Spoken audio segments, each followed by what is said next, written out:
Hi everyone, welcome to Double Take. Natalie and My favorite week. Yes, the best week of the month. We have a really fun project for you, but also we have really fun fabric. Oh yeah, this fabric is so great. So I love our Quilt Town line. Me too. And this one is even better because it's Christmas. Christmas in Quilt Town. It's so cute. Super fun. And our inspiration block for this month is the Hunter Star. Oh yeah. And so we have two really fun quilts to share with you. I think they turned out so great. I can't wait. Me too. Let's get started.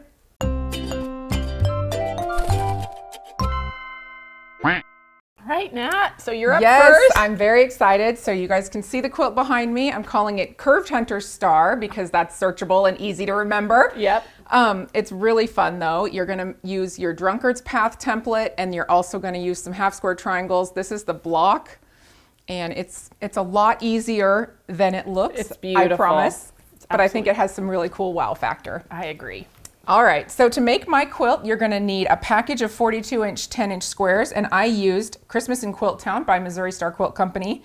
You're gonna need a background print as well, which it can be plain, but I call it a print because ours has this lovely tonal print. It's snowflakes, also Christmas in Quilt Town from Missouri Star Quilt Company. So cute. This is just, it's the most fun fabric that I've seen this year. It's so cute.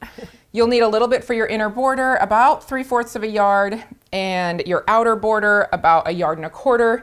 I did bring up my fun little binding because, of course, who doesn't love a diagonal stripe that you can use straight grain and your stripes still look like they're on the bias, so it's super easy to use. Obviously, you know, binding is always little. You can usually get away with 2/3 of a yard or 3/4 of a yard. Yep. Ours is 2/3. Okay, so for your backing, we have some really great 108s that come with this line. I chose to use this red snowflake, and you'll need 2 3/8 yards of a 108. If you're using 44, you're just gonna need 4 3/4 yards.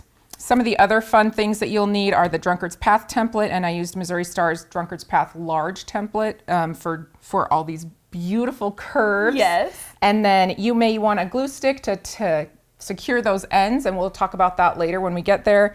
And then you're gonna need some squaring tools. I used the Clearly Perfect Trimmer A, or you could use a regular 9.5-inch or 10-inch square. Any squaring tool will do. Yep.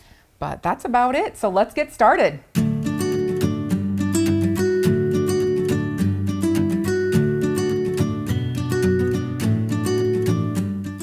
All right, so this quilt is really pretty easy to make. We've got a block that uses half square triangles, and then the other one is the Drunkard's Path. So we're gonna start with our half square triangles, and all we're gonna do is do the Make 8 method where you put your prints, and I am going to put them right sides together, and we're gonna draw the line corner to corner, stitch on both sides of that line.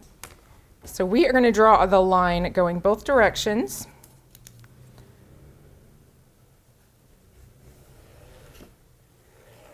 And we're gonna draw it until it shows up. Ooh, there we go. Sorry about that, Misty. It spun on me. Oh, you are fine. Honestly, it won't matter too much because we're gonna square them anyway. Square them anyhow. But stick with the line that goes into the point, into the corner. That's what you're aiming for. Yeah, oh man, I did it again. You know what? It's good for everyone to remember. It's on the back. It's not gonna show, but yeah, we're gonna sew 1/4 of an inch on both sides of the drawn line that goes into the corner. Okay, perfect. Then we'll cut them all apart and we'll square them up. We're squaring these to 4.5.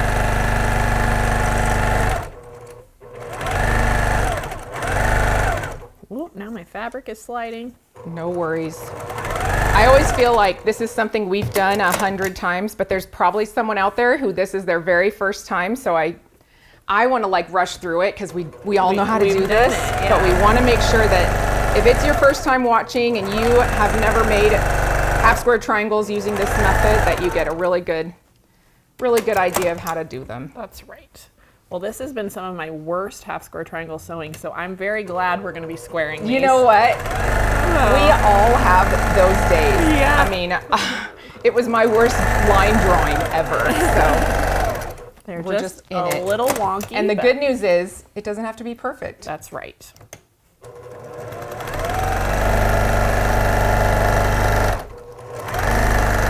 It's all inside the quilt in the end. There we go. All right. Close enough. So the next step on these is cutting them apart. And the rule of thumb is cut the lines you can't see first, because the ones you can see are going to be there even if everything gets all mixed up. That's right. So we'll do our horizontal. We're going to just cut it right in half. Our vertical and horizontal cuts first, and then we do our diagonal cuts. And then, so these ones, you're just going to cut in between the stitch lines, corner to corner, going both directions. And we will begin squaring these. Now, there are two ways to square. One is your clearly perfect, and then the other is to use regular squaring tool. So I'm going to show both. All right, so on the clearly perfect slotted trimmer, you're going to line up your stitch line on the dashed line on the tool, and you're just going to cut both directions. If one side is really, really straight, you can line up and then just have to cut that once. So we'll do a couple of these. Beautiful. Yeah. Do you want me to press some of the other ones so they're that ready would be for you? Yeah, that would be great. Okay. Just do a couple that we can do with the squaring tool, and then I've got 4 already squared. Oh, perfect. So we don't have to square them all, but this way you get a good idea of all of your options. And when you're making your quilt, you'll want to pick whichever squaring method is most comfortable for you. There's a lot of different ways to get to a squared 4.5-inch half square triangle. That's right. I'll press these too. All right. So I'm going to do these two using our square ruler. And I always look, when you're doing it, you want to make sure that you have the one in the corner, whatever makes sense to your brain, and do them all consistently and the same. So for me, it's easiest if I'm looking at my ruler and my ones are up in the top right corner, because I'm right-handed. If you are a lefty, I believe it would go this way. Ask Mom. Yeah, we'll have to ask her when she gets back. That's right. Okay, so I'm going to make sure that my 45-degree angle line, which is the one that goes corner to corner on your square, lines up with the seam line of my half square triangle. And I'm always just going to cut this over, because you have plenty of room on all 4 sides, and I want one good square corner. Yep. So I'm going to cut that first. I'm going to lift my ruler, flip my half square triangle around, because now this line is going to set right into the half mark where my 4.5 is. I'm going to keep my seam line and my 45-degree angle line lined up. That way your seam goes right into the points and keeps it nice and crisp. That's really the most important part, is keeping it right in that corner. Yep. And then we're good. So we've got 4.5-inch squares all the way around here. Beautiful. One more just for reinforcement. Making sure that we have plenty of room and all that. So trim that first one, flip it around, line it all up. Always double checking that we've got our 4.5, that the seam line is still right on with that 45-degree angle, that we've got 4.5 here. And then we make our final cuts and we are all done. Beautiful. Okay, so we're looking for 2 different blocks. We're going to do our little, these little units right here. They look like they would be identical, but they're actually just slightly different. All right, so these line up so that I start with my prints that are going to be facing to the bottom left corner. And so these ones are going to stay in both sets. They're identical. And then it's the ones in the middle that move. So this one for our first block faces down, and this one faces up. So we'll be making this little point. Okay. And then the next one, these are the same, and these ones flip. So this one faces down, and this one faces up. Okay. So it changes the part that is a whole diamond and the direction that they face. And it looks like, when you look at it, you're looking and you're going to think, oh, those are all the same. We can make them all the same, but they really don't work that way. Okay, that's a really good thing. I promise you have to do both blocks, because I tried it. All right, so one is like this. Yep, down, down. and it just flips it from one end to the other. Makes so sense. It does look like it flips, but it really doesn't. Okay, so now that we know how they look different, I'm gonna go ahead and let Misty start stitching this one. Okay. But first I'm gonna set up Lay the out the second other. block, because I like to make sure that everything, that I do one of each first before I mass produce the quilt, right? You wanna make sure that you've got a little model block. So you can reference So these it. two still face bottom left, and then we're gonna do this one opposite. So instead of having it face bottom left, it faces up. And instead of having this one face up, it faces down. Beautiful. So you can see how they're different, but similar. All right. You ready? I'm ready. Okay, so I'm gonna keep these lined up so you can chain piece them. Just keep them nice and straight. And then we'll do this one as well.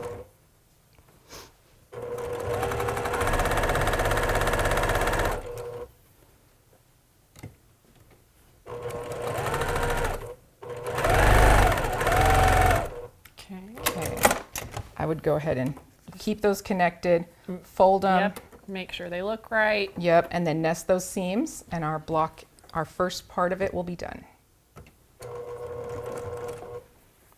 Okay. Line up the middles here. Perfect. I find that with these ones, like, as you're chain piecing, it's easier to press them afterwards, because then you can force the seams, or well, not force them. You can let them go the way they want to go. Yes.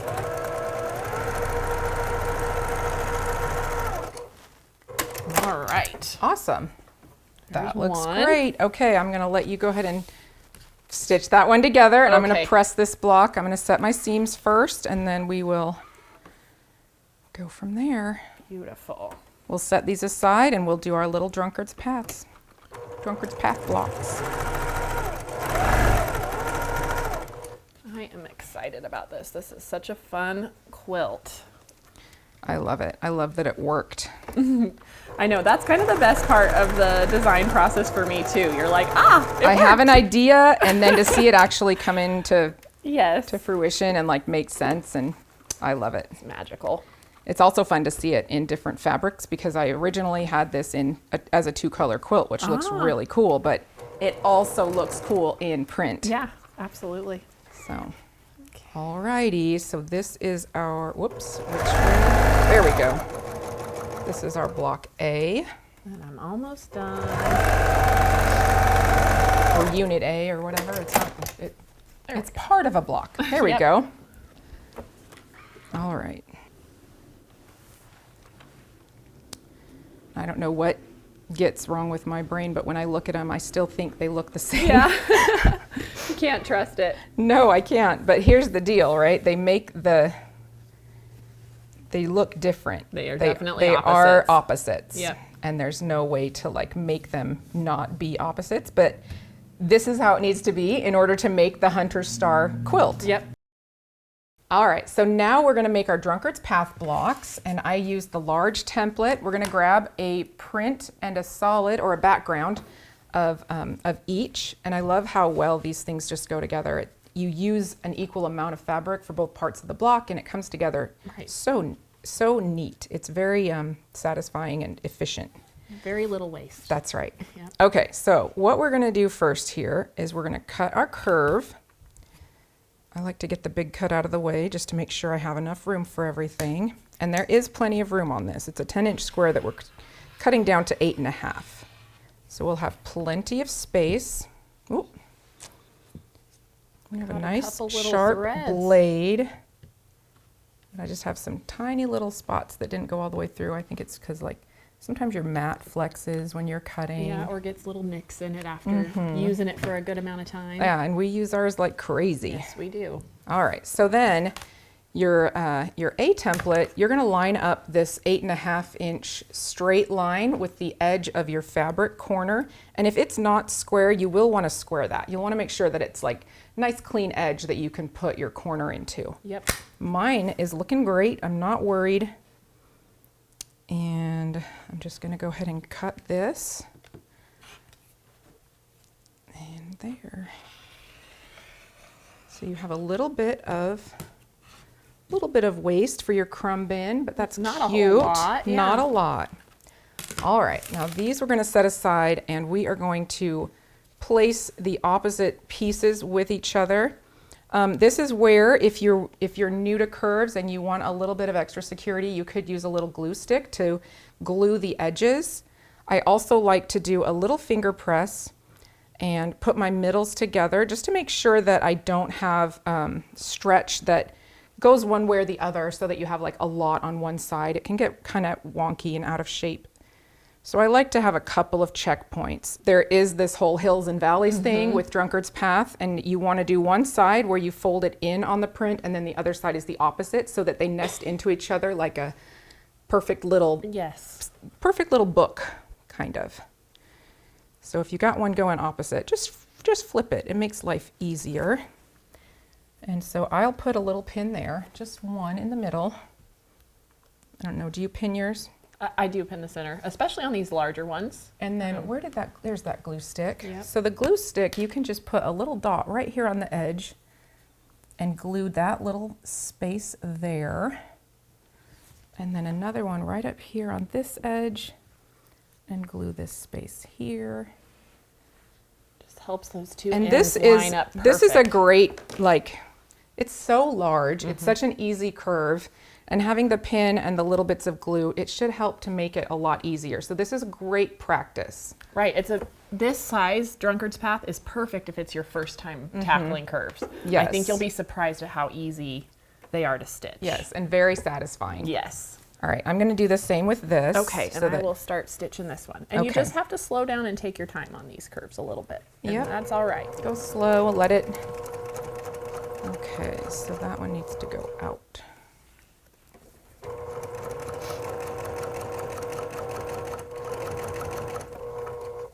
I'm just making sure as I go that my two fabrics stay lined up. Awesome. And it's Reaching crazy because around. I always think there's no way these are going to fit together. Right, but then they do. And then they do. And so And they then look so good. I'll pull that little center pin out. And then just keep making my way down. Awesome. Got that little dab of glue on there for you. Perfect.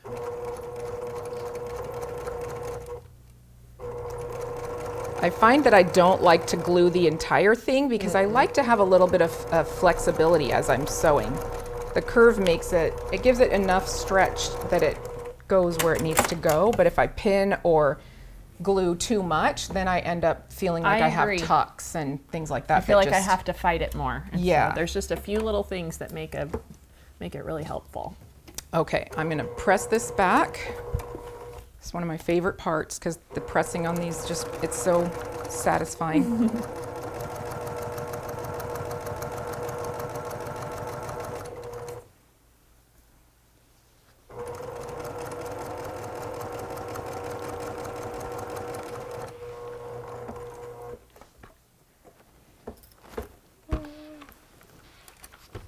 Okay. I'm almost there, sorry. No worries.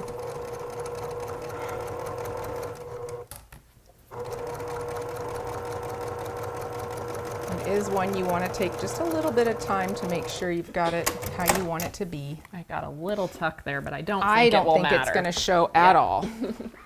That's the nice thing about these, that little corner piece is so in the corner that it pretty much gets caught in the seam anyways, and Yep. it just blends right in with the block next to it and looks so pretty. Yep. All right, so now these guys, they go opposites in your block. And then your little hunter star blocks, they go into the middles like this. So if you're looking at it like, when I look at this, I see this as like part of a Lemoyne star, Correct, basically. yeah. So those pieces are gonna face out Opposite. because they create the star as part of the secondary block. When you put them together. Right, so these ones you face out. And then the other thing you're looking for is, do your dark prints all touch and your light backgrounds all touch? Because this is also part of the hunter star look, right? Yeah. So now we can sew these 4 together and our block is made, and I'll show you how it goes in the quilt. This beautiful big block. It's so fun. It's so big and beautiful, Yeah. but I still think it has just this really lovely, whimsical, but also like elegant. So much movement. It's really fun. Yes, and someday I might go just a tiny bit crazy and make it with 2.5-inch triangles because it would look so cute. It would be beautiful. I love the idea of it. I'm not sure that I can have the patience for it. But a little mini, just a little mini to hang on the wall and say you did it. I would might, be yeah, so I cute. might do that.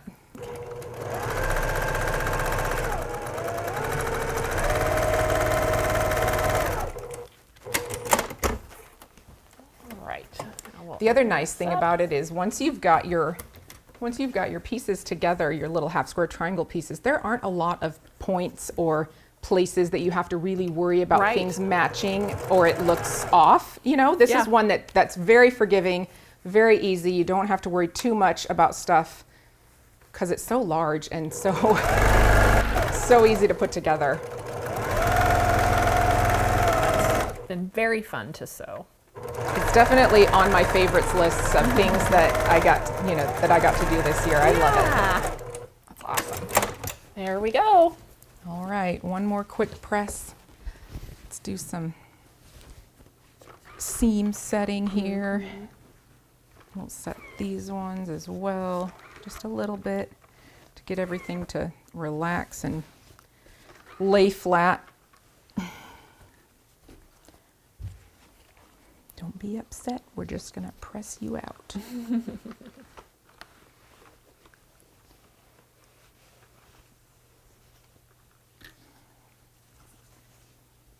There we go.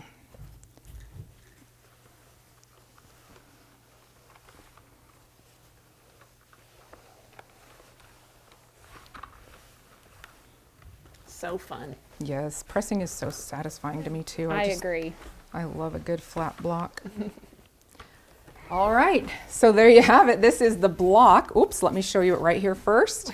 I got a little over anxious and wanted to show it on the quilt. Yes. But look at that. So these go like this, and then like that. Just back and forth. And like that. Yep. So it's 4 blocks across by 4 blocks down. It makes a quilt that is 77 inches square. And I went ahead and had it machine quilted with Baptist fan. I think it's really pretty and elegant, but it would also look super fun in like a cute Christmassy floral print or machine quilting pattern, I mean. Yes. But yeah, I love the fabric. Okay, so I also added a 2.5-inch inner border, a 5-inch outer border, and you can see this really fun binding stripe along with this beautiful 108 backing. I love how we mimicked the same print but enlarged it so it's like has more impact. I agree. I just think it's so great. Yep. It is such a fun collection. Yeah, so that is my quilt. I guess you're up next, Misty. I can't wait to see yours. All right, let's do it. All right. All right, so this is my quilt. Oh, it's so cute. Thank you. It gives you a fairly traditional hunter star look, but I think you guys are really going to enjoy the trick to assemble this block. It's very fun. It's one of my favorite tricks that you do. Favorite little trick. I love it.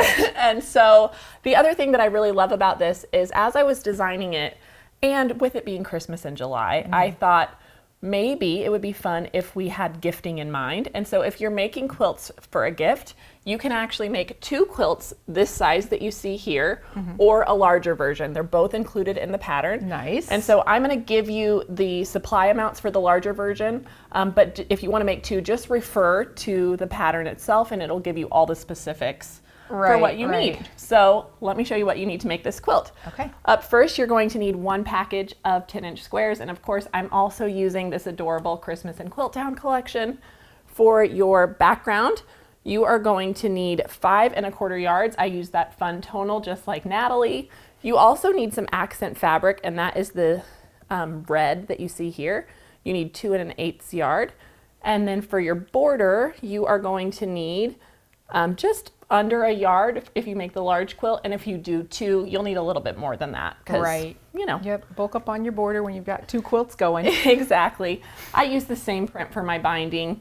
And then for the backing, I use this beautiful 108 that is in our collection. It's such a cute little cheater print. I love it too. And for that, you're going to need 2 5/8 if you use a 108, or if you use regular quilters cotton, you'll need 7 2/3 yards with horizontal seams. Perfect. So let me show you how to make this.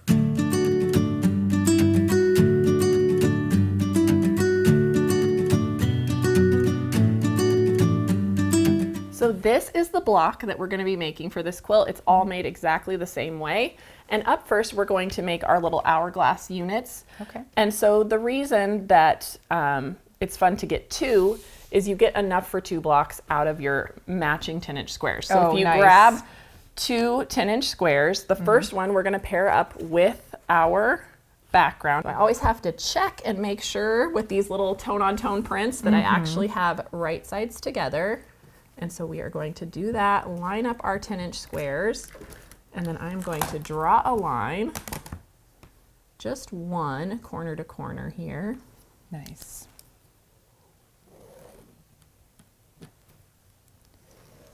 I think about it every time I do it, but if I start from the top, sometimes it'll drag the fabric. Yeah. And since you started from the middle and went out, it reminded me that that is a habit that I have, but we don't often always talk about it. That's so when true. you have to draw the line, sometimes your pencil or your pen will pull the fabric, and if you start in the middle and go out, then it's very smooth. Yeah, and it can be a little more accurate for you. Yeah. And so then now you'll sew a 1/4 inch on both sides of that drawn line for me.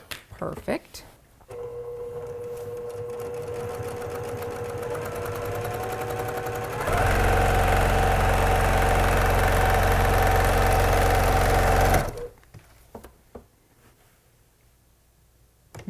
I think I might be a little close, a little That's narrow all right. on this one. It'll be okay.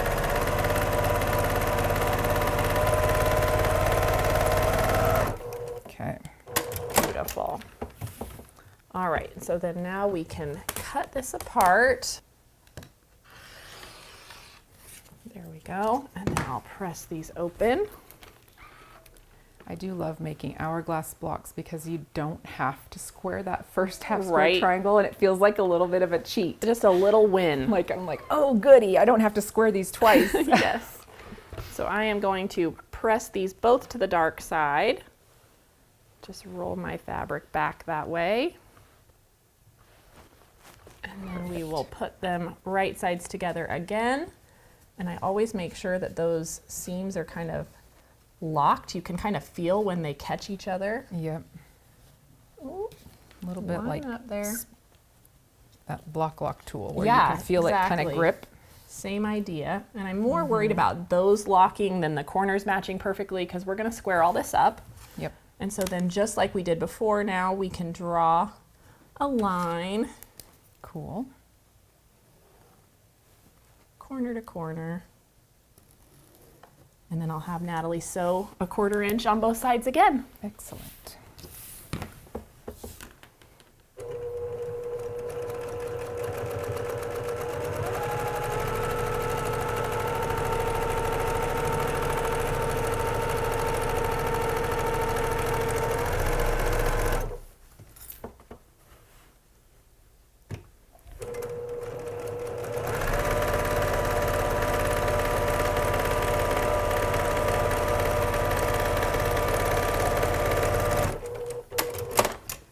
Right, beautiful.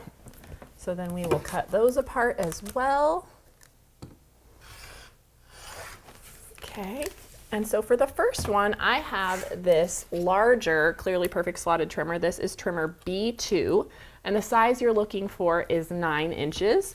And just like Natalie, you can use the Clearly Perfect, or I'm also going to square one with a regular square. Nice. Just because you don't have to have a special tool. Sometimes it just makes it easier. And I do particularly love the Clearly Perfect for an hourglass, and I'll show you why. So we're going to line up that dashed line right on our stitch line. So I'm looking for 9 inches. And then you'll also notice that there is this vertical line on the trimmer as well. And so if you line that up with the vertical stitches on your hourglass, you know you're going to have this perfectly centered, and everything is going to go right into your corners. And so I am going to I love that tool for that reason. square this up. It's the best. It really is. And then we can trim off these little notches. And there we have our hourglass block squared. Easy peasy. Yep. So if you have these tools or have been looking for one, this is another great reason to get the Clearly Perfect. It's really wonderful for these. But like I said, I will show you how to do it without. Yep. So we'll press this one open.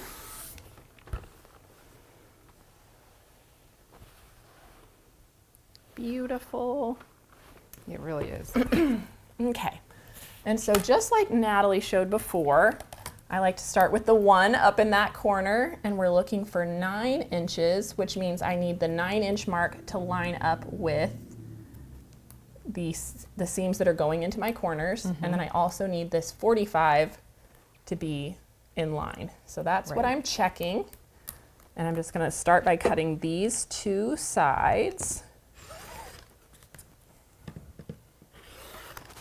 Beautiful. And then now I can flip this around. There we go. And put this right on Right the in the 9. 9-inch mark. Again, making sure I'm running corner to corner. Love it. Beautiful. So either way, you get a beautiful hourglass that's all squared up and ready to move to the next step. And so what I did, because I opted to do the 2 quilts, I just put one of these in each pile, right? So you have, you know, one for each ready to go. And so now we're going to move on to the border part of this block. And so remember, we had matching 10-inch squares. And so the next step is we are going to cut 4 inches off of this, off of one side. Make sure I'm all straight. It's kind of hard to see it with this dark print on our dark mat. Yes. Oops. So I've cut 4 inches off. And then this can go in your scrap bin. This is extra. Okay. So we'll just set that aside for now. And then now I'm going to cut 4 2.5-inch strips across the width of this.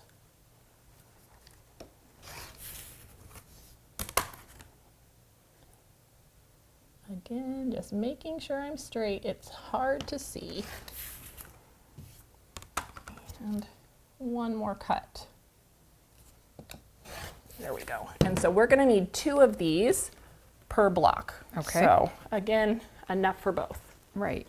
And so now we're going to actually pair one of these 6-inch strips up with some 2.5 by 4-inch rectangles out of our background fabric. So I have those cut and ready to go. Okay. And so what we're going to do is we are going to lay these on here like so. And then I like to go ahead and mark just because it makes it easier. So you can see kind of where Exactly where that where point you're is gonna at the sew. end. Yep. Got it. And so we're going to sew right like that. And then on the opposite side, we're going to line that up. Go in the opposite direction. And go the opposite direction, just making sure I'm actually in the corner there. Just like so. And so we're Okay. going to make those 2 seams. So we're sewing on the line. Right on the line, Okay. exactly. Got it.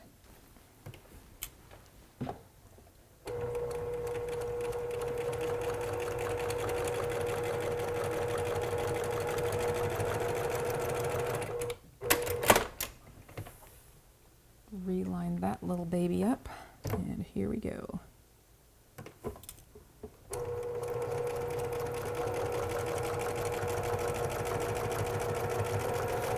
And once you've sewn enough of these, I didn't have to mark it every time, but I think it's really helpful to mark at the beginning. I think so too. Yeah. It's very helpful. All right, and so then now we are going to trim off our excess here. Spin this around, just leave our 1/4-inch seam allowance. And now we can press these open and we just roll them back. Just like so. And I have the other one already done. And so you're going to make Nice. 2 exactly the same, just like so. And we can actually go ahead and attach this side to our block. And so the narrow side of the print is going to meet up with the print in our hourglass. Okay. And so if you want to just sew those, one on either side, I'd love to. we can go ahead and do that.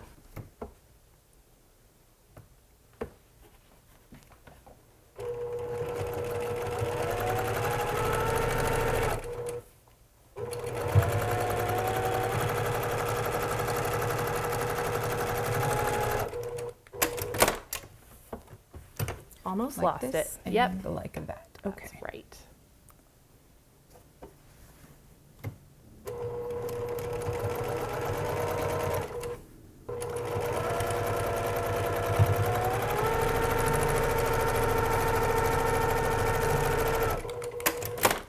There you go. Okay, perfect. Thank you. You're welcome. All right, so I'll go ahead and roll those back.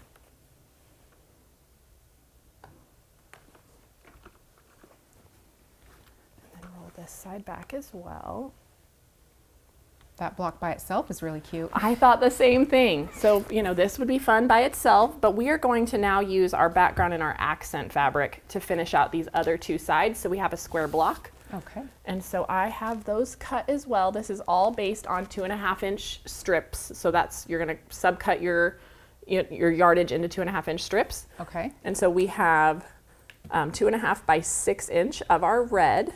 Awesome. And this is kind of opposite. So we have 2 of those. And then we have 1 2.5 by 6 inch of our background. Okay. And so same idea though, we're going to put our red on the 2 sides of our white. And so let me Okay. mark that line for you again, just to make it easy. Here's our first one. And you're gonna stitch right on that line. And then this one as well. So then I'll have you stitch those. Okay. And then while she is doing that, I have 2 little background 2.5-inch squares. And I'm gonna make sure that I'm marking on the back side, and I'm just gonna draw a line corner to corner on the back of those. And again, this, like if you have the diagonal seam tape, once you get the hang of all of this, you don't have to mark it every time, but I just want you to know it's an option to make it easier for you. It does make it very easy. Yeah. All right, so again, we're gonna trim this part off.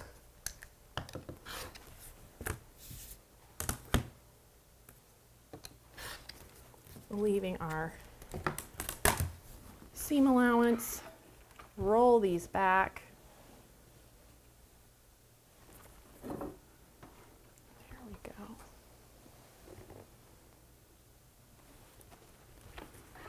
And so then just like before, we want to make sure that when we roll this back, the angles are going to be matching.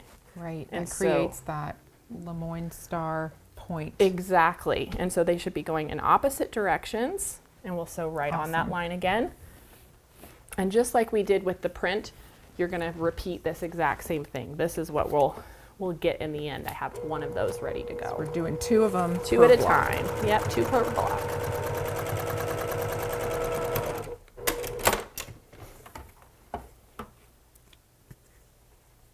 Yep, you got it. I love that little Just have tap to double check. Yep. Yeah.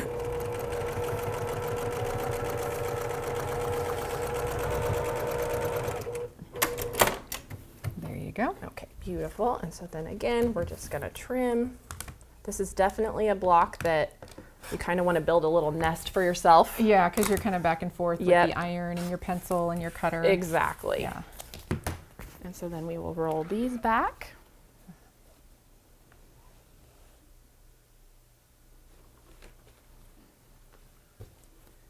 And this other side. Okay. And then just like when we added our first strips, we want to make sure the narrow part of our background is going to go in towards the white. Okay. And just like here. And so we'll add these top and bottom. Perfect. If you want to do On it. that. Yep. And that's pretty much the whole block. It's that easy. I love how they come together. It's just like a fun little surprise. It's unexpected. It definitely is.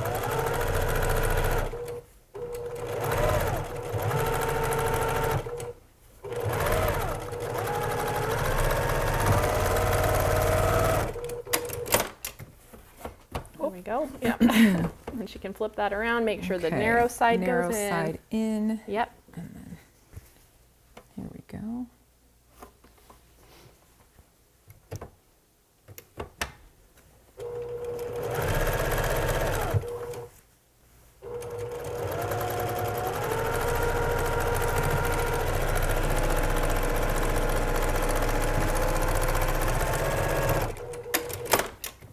And there you go. All right, beautiful. All right, let's give it a good press and then we can look at it in the quilt. So satisfying when you roll it back and all of a sudden you've got those little star points in your corners. Yes, they show up so great.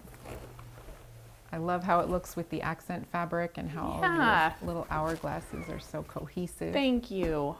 Beautiful. Oh, it turned out super fun. And so for this, the small quilt, which is what I have behind me, we just laid it out 4 by 5. And so you can see this is how the block sets in, and then you just rotate it back and forth, back and forth. And that is it. I didn't opt to do an inner border. I just let this go all the way to the edge, and I finished it off with this 5-inch outer border. And this size that you see here is 59 by 71. The larger version is 84 by 96. So Nice. great size quilts. This one's perfect for a picnic. And let's look at this beautiful backing. Oh, that's gorgeous. I just love it. Such a fun cheater print. And I quilted it with, I think it's called Advent, just a fun little Christmas panto. Excellent. And it's super fun and quick. So I think that's it. I hope you guys love liked it. These quilts turned out so great. They really did. I had a lot of fun working with this fabric and the Hunter Star block. It's classic I and agree. beautiful every time. I agree. It's one of my favorite blocks of all time, and I think they both turned out so fun. So thank you guys too. so much, and we'll see you next time on Double Take. Bye.